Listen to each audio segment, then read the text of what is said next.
Καλησπέρα σε όλους τους φίλους και τις φίλες του καναλιού.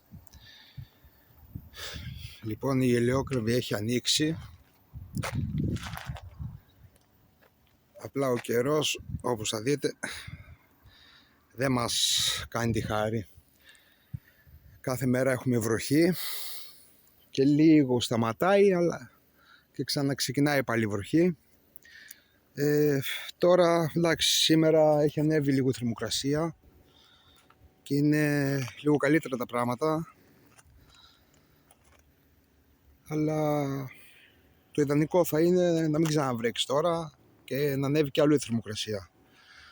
Παρ' όλα αυτά θα δούμε ότι οι μέλισσες δουλεύουν. Δεν ξέρω αν φαίνεται εδώ.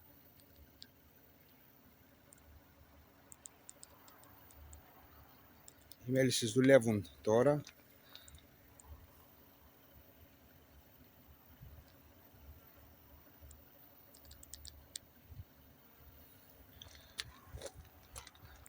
Εντάξει, όλα καλά πάνε. Λίγο στα ραντίσματα θέλει προσοχή, γιατί σίγουρα θα πέσει ράντισμα από τους αγρότες. Και συνεχίζουμε δυναμικά. Το χωράφι εδώ βουίζει αυτή τη στιγμή από μέλισσες και δεν είναι και, πώς το λένε, και δεν ξέρω τι θερμοκρασία έχει, ζέστη, αλλά θα μπορούσε ακόμα καλύτερα. Παρ' όλα αυτά τα μελίσια εργάζονται. Όπως και να δούμε, θα σας δείξω λίγο τώρα, γιατί πολλοί τον μπερδεύουν την ελαιόκραβη με το σινάπι.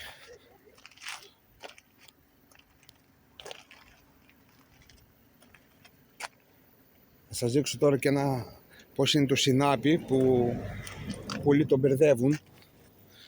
Μοιάζει πάρα πολύ, αλλά έχει και διαφορές. Λοιπόν, από εδώ έχουμε ελαιόκραβη, έτσι, και τώρα θα δούμε και τα σινάπια που λέμε. Είναι πιο λεπτά, πιο έτσι, παρόλα αυτά και αυτό δουλεύεται.